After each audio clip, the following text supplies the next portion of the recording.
아멘. 자, 오늘은 요한복음 35강 요한복음 10장 22절부터 42절까지의 말씀으로 수전절이라는 제목으로 말씀 나누겠습니다. 먼저 지난주 복습하겠습니다. 지난주 어떤 말씀이었습니까? 자, 양의 비유였죠. 지난주 양의 비유 말씀이었습니다. 자, 양들에게 꼭 필요한 두 가지가 있다고 말씀드렸는데 뭐와 무엇이었습니까? 양의 문과 목자. 이 두 가지가 꼭 필요하다. 그럼 양의 문과 목자가 누구를 상징한다?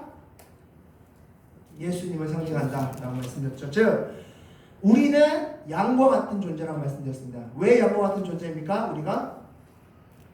우리는 양처럼 힘이 없습니다. 연약한 존재죠. 그리고 눈이 어두운 존재, 즉 죄에 쉽게 넘어지는 존재, 바로 우리 같은 존재죠.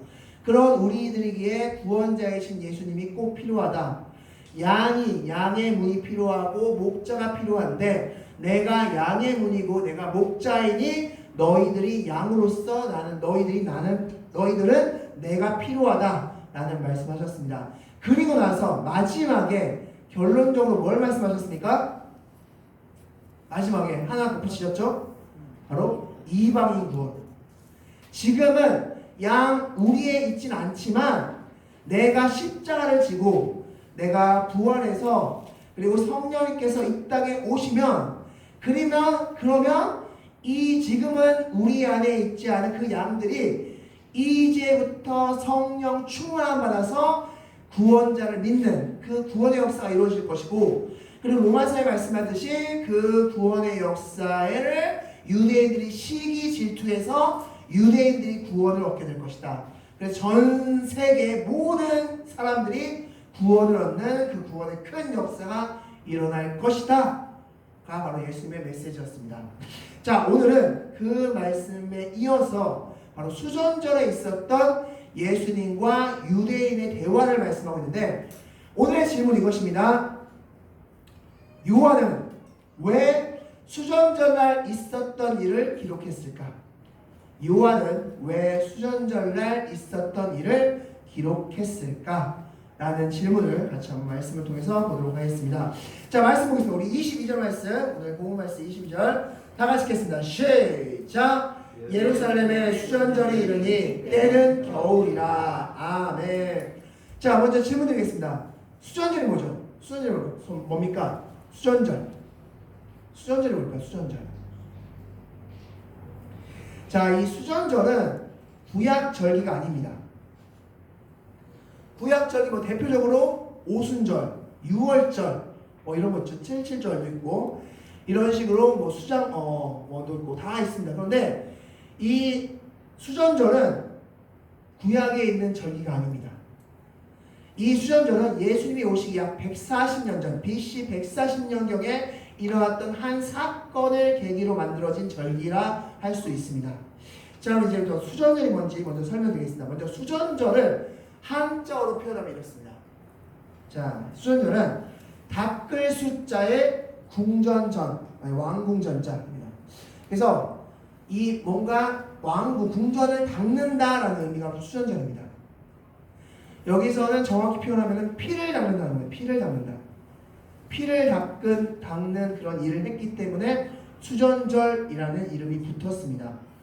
자, 이 수전절이 무엇인지를 알기 위해서는 이 사람을 우리가 주목할 필요가 있습니다. 수전절을 알기 위해서. 자, 지금부터 한 사람 보여드리겠습니다. 자, 누굴까요? 자, 맞춰보겠습니다. 누굴까요, 이 사람이? 유명한 사람입니다. 여러분 다 아시는 분일 겁니다. 많이 들어보신 분일 겁니다. 누구죠? 네, 성경 인물 아닙니다. 성경 인물 아니고 바로 역사의 한 페이지를 장식했다. 전 세계를 제패했던 사람입니다. 바로 알렉산더입니다. 이 알렉산더와 수전절이 지금 연관성이 있습니다. 자, 이야기를 드리겠습니다. 이 알렉산더가 큰 도시를 정복 전쟁을 통해서 이루었습니다. 그런데 이 알렉산더가 너무 많은 전쟁을 치러서 그런지 몰라도 일찍 단명했습니다. 그래서 그는 아들이 없었기 때문에 자기가 정복한 땅을 자신에게 믿음직하게 보인 4명의 신하에게 땅을 나누어줬는데 바로 이렇게 나누어졌습니다. 자, 이렇게 4명의 신하에게 나누어졌는데 이 중에서 우리가 주목할 사람 바로 셀루커스라는 사람입니다. 셀루커스 왕족입니다. 셀루커스 왕족. 즉 이렇게 4왕족에게 각각의 토지를 배분해서 이 지역을 다스려라 라고 말했습니다. 자, 그런데 이 셀루커스 왕조가 어떤 일을 벌였냐? 바로 셀루커스 왕조가 바로 예루살렘에 침공합니다. 예루살렘 침공해서 그 예루살렘은 헬라화 시키려고 했는데 그 중심 인물이 무엇이냐? 셀루커스의 8대 왕이었던 바로 안티오쿠스 4세입니다. 이 안티오쿠스 4세의 별명, 스스로 붙인 별명이 있는데 바로 에피파네스라는 별명을 붙였습니다. 이 에피파네스라는 별명은 신의 현현, 즉 내가 곧 신이다, 신이 나타났다 라는 스스로의 별명을 붙이면서 그는 이 예루살렘을 헬라화 시키고자 했습니다. 그래서 이 어떤 작전을 펼쳤냐? 예루살렘 성전, 그 성전 안에, 예배당 안에 그는 피의 제사를 드렸는데 바로 그 예루살렘에서 부정하다고 여겨지는 돼지 피를 성전 안에 뿌리고 그리고 성전에 우상신을 모셔서 섬기고 또한 그 안에서 성적인 행위에 그런 신적 행위를 행했습니다. 그런 성전을 더럽히는 그런 행위를 했는데 자, 그럴 때 누가 등장했냐? 바로 마카비 가문이 등장했습니다. 그래서 이 마카비 가문, 마카비란 이 사람과 그의 5 아들이 이 안티오쿠스 4세와 대결을 펼쳐서 승리하게 되었습니다.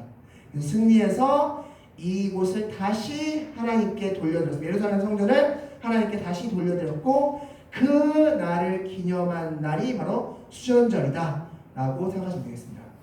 즉 수전절은 바로 이 안티오쿠스 4세의 만행으로부터 바로 벗어난 날, 바로 마카비 혁명을 통해서 벗어난 날을 기념하는 절기, 바로 그게 수전절이다 라고 생각하시면 되겠습니다.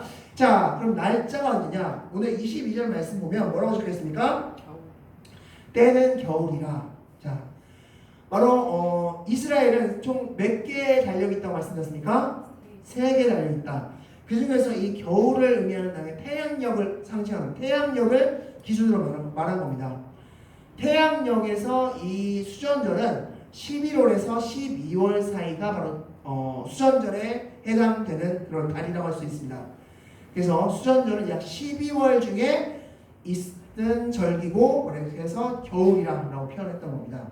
자, 이 수전절의 중요한 이유 중에 하나가 무엇이냐면 이 수전절과 6월절이 얼마나 기간 차이가 있느냐? 약 4개월. 지금 이 본문이 쓰여진 이때부터 약 4개월 후면 어떤 일이 일어납니까? 예수님께서 십자가에 달려 죽으십니다. 즉 예수님께서 십자가에 달려 죽기 4개월 전이다 라고 생각하시면 되겠습니다. 자, 이런 날인데 이때 유대인들과 예수님이 대화했던 일에 관련된 기록인데 자, 중요한 건 지금부터입니다. 요한복음 21장 25절 말씀 보면 요한이 이렇게 말하고 있습니다. 예수님께서 행하신 일을 낱낱이 다 기록한다면 3년 6개월 동안 공생에 때 일어났던 일들을 다 낱낱이 기록한다면 그 책은 부족하다, 너무 방대하다 라고 이야기합니다. 즉 무슨 소리냐? 요한복음을 포함한 마태, 마가, 누가, 요한복음 다 마찬가지입니다. 예수님께서 3년 6개월 동안 공생에 있었던 일을 다 기록한 것이 아니라 그 중에서 선별해서 기록했다는 겁니다. 특별히 요한복음은 공관복음인 마태, 마가, 누가복음에 기록되지 않은 기록들을 많이 남겼습니다. 자, 그러면 질문은 이것이죠. 왜 요한은 이 수전절날 있었던 이 일, 단순히 예수님과 유대인의 대화일 뿐인데 사실상 왜 이것을 자신의 복음서인 요한복음에 기록했을까라는 것입니다. 이게 질문이죠. 이 수전절의 역사적인 의미는 알겠습니다. 그런데 이 수전절 어느 한 이날에 예수님과 유대인이 대화를 나눴는데 왜 이걸 굳이 자신의 복음서인 요한복음에 남겼을까? 자, 먼저 우리가 살펴볼 말씀입니다. 요한복음 20장 31절 말씀. 우리 다 같이 읽겠습니다. 시작! 오직 이것을 기록함은 너희로 예수께서 하나님의 아들 그리스도이심을 믿게 하려 함이요 또 너희로 믿고 그 이름을 힘입어 생명을 얻게 하려 함이니라. 아멘. 자, 이것을 요한복음을 기록한 목적을 요한이 밝히고 있는데, 요한복음을 기록한 목적은 바로 예수님이 구원자임을 믿게 하려고 했다라고 말씀하고 있습니다. 예수님이 구원자임을 믿게 하려고. 자, 이 요한복음이 기록할 당시 시기가 어떤 시기라고 말씀드렸습니까? 무슨 박해? 도미티안 박해.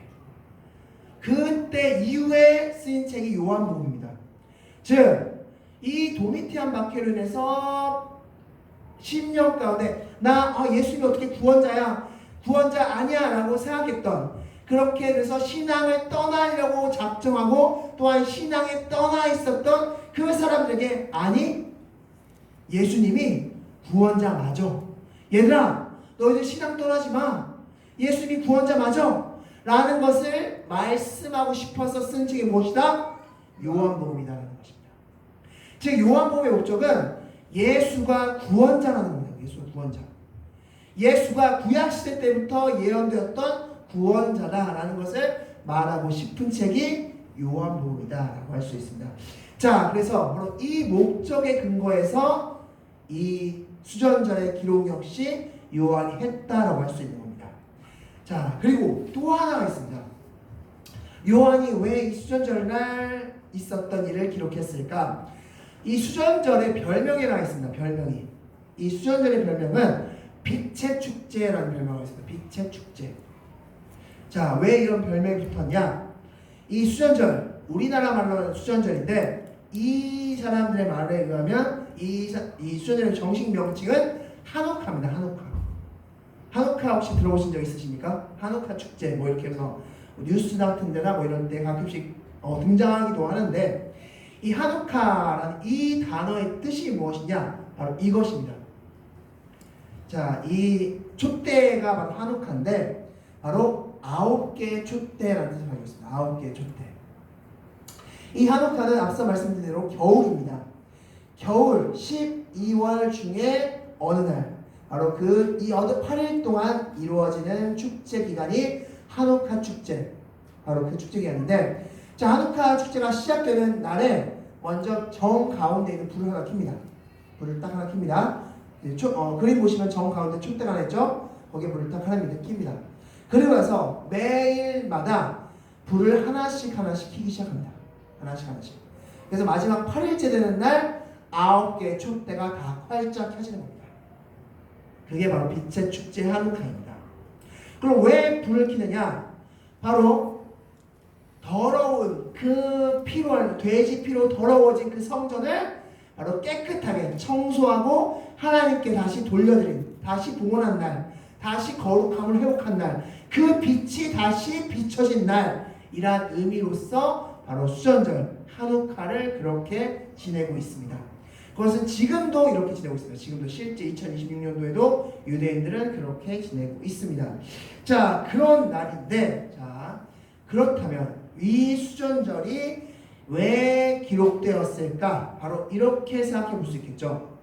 요한복음 8장 10절 말씀, 나는 세상의 빛이다 라고 말씀하신 그 예수님의 메시지, 즉 하누카가 빛의 축제로서 세상을 밝히듯이 예수님도 자신이 세상의 빛으로 오셨음을 말씀하시면서 이 세상을 비치는 그런 일을 예수님께서 행하셨기 때문에 이 수전절의 의미와 예수님이 오신 목적의 의미가 같기 때문에 요한은 수전절을 기록했다라고 볼 수 있는 것입니다. 즉, 요한은 예수님께서 유대인들과 대화를 나누시면서 자신이 구원자이고 자신이 빛된 존재이고 자신이 구약에 예언된 그리스도 구원자라는 것을 밝히 드러내 보였고, 그것이 자신이 요한복음을 쓰는 목적과 일치했기 때문에 요한은 이 수전절을 있었던 유대인과 예수님의 대화를 기록했다라고 할 수 있는 겁니다. 자, 그렇다면 예수님은 유대인들과 대화를 통해서 자신의 구원자임을, 자신이 그리스도임을 어떻게 드러내 보였을까? 지금부터 말씀을 통해서 보도록 하겠습니다. 우리 23절 말씀 같이 읽겠습니다. 23절입니다. 읽겠습니다. 시작. 예수께서 성전한 솔로몬 행각에서 거니시니. 아멘. 자, 솔로몬 행각에서 거니시고 있습니다. 자, 24절 말씀 읽겠습니다. 시작. 유대인들이 여호와사고 이르되 당신이 언제까지나 우리 마음을 의욕하게 하려 하시나이까 그리스도임은 밝히 말씀하소서 하니. 아멘. 자, 예수님께서 솔로몬 행각을 거니시는 주에 그때 유대인들이 예수님을 막 둘러쌌습니다. 그리고 질문합니다. 당신 정말 구원자 맞습니까? 그리스도 맞습니까? 그리스도라면 밝히 말씀하세요. 정확히 대답하세요. 정확히 당신의 정체가 뭡니까? 라고 묻습니다. 자, 그럴 때 예수님께서 25절부터 30절 말씀을 통해서 첫 번째 대답을 하시는데, 자, 그 대답의 핵심은 25절 말씀입니다. 25절 말씀 다 같이 읽겠습니다. 시작. 예수께서 대답하시되 내가 너희에게 말하였으되 믿지 아니하는도다. 내가 내 아버지의 이름으로 행하는 일들을 나를 증거하는 것이거늘. 아멘. 자, 이 사건 앞서서 지금 유대인들과 수전전에 이 이야기를 나누고 있는 사건, 이 일이 있기 전에 어떤 역사가 있었습니까? 우리 실로암으로 유명한 사건이죠. 바로 소경이 눈을 떴습니다. 지난번에 말씀드렸듯이 소경이 눈을 뜨는 게 뭐 어떤 사건을 말씀드렸습니까? 바로 메시아 예언사죠. 지금 메시아가 이런 일을 하는 사람이 메시아야 라는 것을 증명하는 사건이라고 합니다. 이 일을 하는 사람 메시아라 그런 것을 증명하는 사건. 자, 예수님께서 자신이 메시아임을 소경이 눈을 뜨는 사건을 통해서 증명해 보이셨는데 지금 무슨 질문하고 있는 겁니까? 유대인들이 당신 메시아 맞아? 정확히 말해봐. 정확히 정체가 뭐야? 라고 질문하고 있다는 겁니다. 예수님께서 말씀하시죠. 너희들이 내가 그렇게 증거를 보여줬지만 믿지 아니하는도다. 왜냐하면 너희들은 내 양이 아니기 때문이다 라고 말씀하십니다. 자, 26절 말씀에서 내 양이 아니다 라고 말씀하시는데 여기서 아니다 라는 뜻의 원어가 에크입니다. 에크. 이 에크는 어떤 의미냐면 안에 속하다 라는 뜻이거든요. 안에 속하다, 안에 들어오다 라는 뜻을 가지고 있습니다.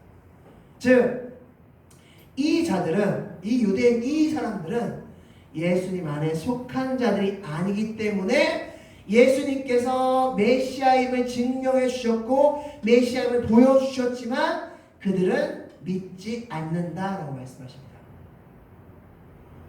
즉 예수님은 자신이 메시아임을 계속해서 언급했지만 이들은 믿지 않았다는 것입니다. 반대로 예수님이 메시아임을 믿는 사람들에게는 하나님께서 어떻게 하시냐? 28절 말씀에 영생의 축복을 주신다고 말씀하십니다. 아멘. 그렇게 예수님께서는 예수님이 메시아임을 믿는 자들, 내 양과 그렇지 않은 자를 비교해서 지금 말씀해 주고 계십니다. 자, 그렇게 말하니까 어떻게 반응했냐? 31절 말씀 다 같이 읽겠습니다. 시작. 유대인들이 다시 돌을 들어 치려 하거늘. 아멘. 자, 예수님께서 그렇게 말씀하시니까 돌을 들어서 막 예수님을 죽이려고 했습니다.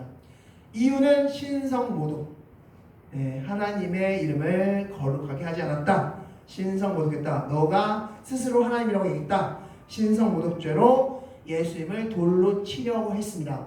자, 그럴 때 예수님께서 왜 나를 치료하느냐라고 하시면서 34절 말씀에 이런 말씀하십니다. 우리 34절 말씀 읽겠습니다. 시작. 예수께서 이르시되 너희 율법에 기록된 바 내가 너희를 신이라 하였노라 하지 아니하느냐. 아멘. 자, 내가 너희를 신이라 하지 아니하느냐 무슨 뜻일까요? 내가 너희를 신이라 하지 않았냐? 자, 이 말씀을 잘못 오해하면 마치 우리가 신인 것처럼. 하지만 이 말씀은 사실 구약의 시편을 예수님께서 인용한 말씀입니다. 우리 말씀 보겠습니다. 시편 82편 6절 말씀입니다. 다 같이 읽겠습니다. 시작. 내가 말하기를 너희는 신들이며 다 지존자의 아들들이라 하였으나. 아멘. 바로 이 말씀을 인용한 말씀입니다. 예수께서 인용하신 건데, 자, 이게 무슨 말씀인지 설명드리겠습니다. 바로 이 80편, 82편은 불의한 재판장에 관련된 말씀입니다. 자, 즉 어떤 재판장에게 하나님께서 배판장으로서 위임했다는 것은 그 재판장이 무슨 일을 하도록 위임하신 겁니까? 하나님의 말씀을 대언하도록 위임한 겁니다. 어떤 사람을 재판하는 데 있어서 하나님이 이 사람에게 이렇게 하기를 원한다는 걸 대언하면 되는 겁니다. 그러려고 이 사람을 세웠는데 그렇게 하지 않았다는 것을 말씀하는 게 바로 시편 82편 말씀인데, 자, 예를 들어서 우리 얼마 전에 무슨 일이 있었습니까? 며칠 전에 투표가 있었죠. 여러분께서 누군가를 뽑으셨을 겁니다. 그러면 그 투표할 때 여러분은 어떤 심정으로 그 후보에게 표를 주셨습니까? 네, 이 후보가 내 나라, 내가 살고 있는 이 나라, 내가 지내고 있는 이 도시를 내가 원하는 방식, 또 내가 꿈꾸는 그대로 잘 이루어 주길 바라는 마음에서 표를 줬을 겁니다. 그래서 누군가가 당선됐죠. 그럼 그 당선된 사람은, 이 사람은 지금 누구를 대신해서 일을 하는 겁니까? 나를 대신해서 일을, 내가 표를 던져줬기 때문에 나를 대신해서 이 사람이 일을 하는 겁니다. 그러면 이 사람이 하는 일이 곧 무슨 일, 누가 하는 일입니까? 내가 하는 일이죠. 누군가를 선출해서 그 사람에게 일을 맡겼다는 것은 그 사람의 하는 일이 곧 내가 하는 일이라는 겁니다. 그 사람이 대신해 주는 겁니다. 지금 마찬가지 개념으로 어떤 하나님께서 재판장을 세우셨다는 것은 하나님의 말을 대신하라는 겁니다. 너에게 대신 그 역할을 주어야겠다라는 말씀입니다. 그렇게 하나님께서 누군가 재판장의 역할을 주셔서 말을 했을 때 그 말은 이 사람의 말입니까? 신의 말입니까? 신의 말입니다. 이런 의미입니다. 지금. 그래서 신들의 언어, 너희가 곧 신이다라고 말씀한 게 바로 이런 의미라는 겁니다. 하나님을 대신해서 했기 때문에 너는 신이다 라고 말씀하신 겁니다. 즉 이 말씀을 왜 하셨는지 예수님께서는 이런 논리입니다. 하나님께서 누군가를 대신해서 재판을 하게끔 하셔서 대언해서 재판을 하게끔 하셨더라도 이 사람을 신이라고 부르는데, 나는 하나님의 일 전체, 하나님의 일 전체를 다하는 하나님의 일을 완전히 대언하는 존재인데 너희가 어찌 나를 신성모독, 신이 아니라고 하느냐라는 의미입니다. 야, 하나님의 일을 대신 말하는 사람, 그 재판장도 신이라고 얘기하는데, 야, 하나님의 말뿐만 아니라 모든 일을 하나부터 열까지 하나님의 일만 하는 난데 내가 어떻게 신성모독이 되냐? 나는 곧 하나님이 곧 난데 어떻게 신성모독이 되냐? 이런 논리인 겁니다. 지금. 자, 이렇게 이해하셔서 예수님께서는 신성모독이 아니시라고 말씀하시면서 38절 말씀 결론으로 이렇게 말씀하셨습니다. 38절 읽겠습니다. 시작. 내가 하거든 나를 믿지 아니할지라도 그 이름을 믿으라. 그러면 너희가 아버지께서 내 안에 계시고 내가 아버지 안에 있음을 깨달아 알리라 하시니. 아멘. 무슨 말씀입니까? 한마디로 내가 행하는 걸 보고 나 좀 믿어. 내가 행하는 걸 보고 내가 구원자임을 믿어라 라는 말씀입니다. 그런데 그 다음 말씀에 이렇게 되어 있습니다. 39절 말씀 다 같이 읽겠습니다. 시작. 그들이 다시 예수를 잡고자 하였으나 그 손에서 벗어나 나가시니라. 아멘. 자, 예수님을 잡고자 했다는 것은, 여기서 잡고자 했다는 것은 단순히 그냥 어깨 하나 잡고 뭐 이리 와봐, 잠깐만 이리 와봐, 얘기 좀 하자, 뭐 이런 식의 느낌이 아닙니다. 이 잡고자 하다라고 번역된 이 원어 피아조인데, 이 피아조는 어떤 뜻이냐? 체포하다, 그리고 눌러 강압하다, 이런 의미를 담고 있습니다. 그래서 이 단어가 쓰인 가장 결정적인 본문이 계시록 19장 20절 말씀입니다. 이 계시록 19장 20절 말씀에 악한 자들을 하나님께서 산채로 잡아다가 유황불에 던져 넣으신다는 말씀입니다. 그때 잡아다가 피하줍니다. 즉 완전히 결박시키는 겁니다. 완전히 결박시키는 겁니다. 완전히 결박해서 그냥 지옥불에 던져 넣는 겁니다. 이게 피하조입니다. 즉 예수님을 잡으려고 했다는 이 의미는 어떤 의미일까요? 그렇기 때문에 예수님을 거의 체포해서 막 이제 완전 없애버리려고 그렇게 했다는 겁니다. 결론적으로 이들은 예수님의 양이었습니까? 아닙니까? 아니에요. 예수님의 양이 아니라는 겁니다. 그걸 지금 말하고 싶은 겁니다. 지금. 자, 그리고 나서 이 다음 구절 40절 말씀 우리 다시 한번 읽겠습니다. 40절입니다. 읽겠습니다. 시작. 다시 요단강 저편 요한이 처음으로 세례 베풀던 곳에 가사 거기 거하시니. 아멘. 예수님께서 이제 장소를 이동하셔서 요한이 처음 세례 베풀던 곳 바로 요단강으로 가셨습니다.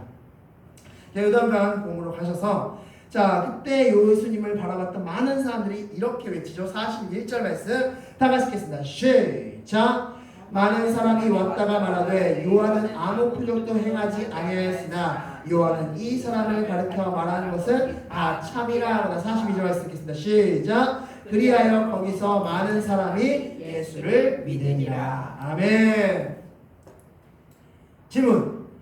이 사람들 요단강 근처에서 예수를 바라봤고 예수를 믿었던 이 사람은 예수님의 양이었을까요? 아니었을까요? 양인 거죠. 예수가 구원자를 믿었기 때문에. 즉 오늘 본문은 두 사람에 대한 대조보죠. 한 사람들 유대인들 예수님과 솔로몬 행각에서 대화를 나눴던 이 사람들은 양이 아니었기 때문에 예수님이 아무리 메시아인 것을 증명하려 하더라도 믿지 않았고 반대로 요단강 근처에서 예수를 바라봤던 이 사람들은 요한이 말한 사람이 저 사람이야. 요한이 정직한 사람이었으니까 저 사람에 대한 증거도 맞겠지 라고 하면서 예수를 믿었습니다. 두 부류로 나뉘었다라고 할 수 있습니다. 즉 우리가 예수님이 선택한 예수님의 양이라면 예수를 믿을 것이고 그렇지 않다면 그렇지 않을 것이다 라는 것을 말씀 통해서 우리에게 볼 수 있습니다. 자 그렇다면 이제 다시 오늘의 질문으로 가겠습니다. 오늘의 질문은 이것이었죠. 요한은 왜 수전전에 있었던 이 일을 기록했을까? 그것은 바로 예수가 구원자임을 오늘 본문 이 사건을 통해서 말씀하시기 때문이다 라고 할 수 있습니다. 자 무엇을 말씀하셨냐? 첫 번째 예수님의 말씀을 통해서 이렇게 말씀하셨죠. 예수님은 예언을 성취하셨다. 그러므로 나는 무엇이다? 구원자다. 그리스도다 라고 말씀하셨습니다. 두 번째 나는 하나님께서 행하라고 하신 선한 일을 했어. 그러므로 나는 그리스도 구원자이다 라고 말씀하셨습니다. 또한 나는 하나님의 말씀이 곧 내가 한 말씀임을 말씀하였어. 즉 하나님께서 하신 말씀이 곧 내가 한 말씀이야. 그러므로 나는 무엇이다? 구원자 메시아이다. 또한 세례 요한이 내가 구원자 메시아임을 증명했어. 그러므로 나는 무엇이다? 구원자 메시아이다. 즉 이 본문 안에 예수님이 구원자 메시아라는 게 가득 들어있습니다. 예수님이 구원자 메시아라는 이 사실이 가득 들어있고 그래서 요한은 이 수전전에 있었던 이 대화의 내용을 기록했다라는 게 오늘의 결론입니다. 오늘 여러분께서 다시 한번 집에 가셔서 오늘 본문을 한번 천천히 읽어보시면서 이 본문 안에 예수님이 구원자 메시아라는 사실이 얼마나 많이 들어있는지를 찾아보시는 여러분들이 되시기 바라겠습니다. 말씀을 정리하겠습니다. 오늘 말씀 바로 수전절 빛의 축제 때 있었던 말씀입니다. 자, 이 수전절날 예수님은 자신은 세상의 빛으로서 구원자이고 메시아임을 말씀해 주셨고 그 말씀을 들은 유대인들은 그를 믿지 않았고 그를 증거하러 요단강에서 선포했던 요한의 이야기를 들었던 많은 사람들은 예수님이 메시아임을 알고 믿었다라고 말씀하고 있습니다. 우리가 예수가 구원자이고 메시아임을 믿어야 되는 이유는 바로 그 메시아이고 구원자임을 믿는 자만이 구원받고 하나님의 안에 들어갈 수 있는 자들이기 때문입니다. 예, 여러분도 예수가 구원자다, 예수가 메시아다 라는 것을 굳건히 믿으시는 그런 여러분들이 되시기 바라겠습니다.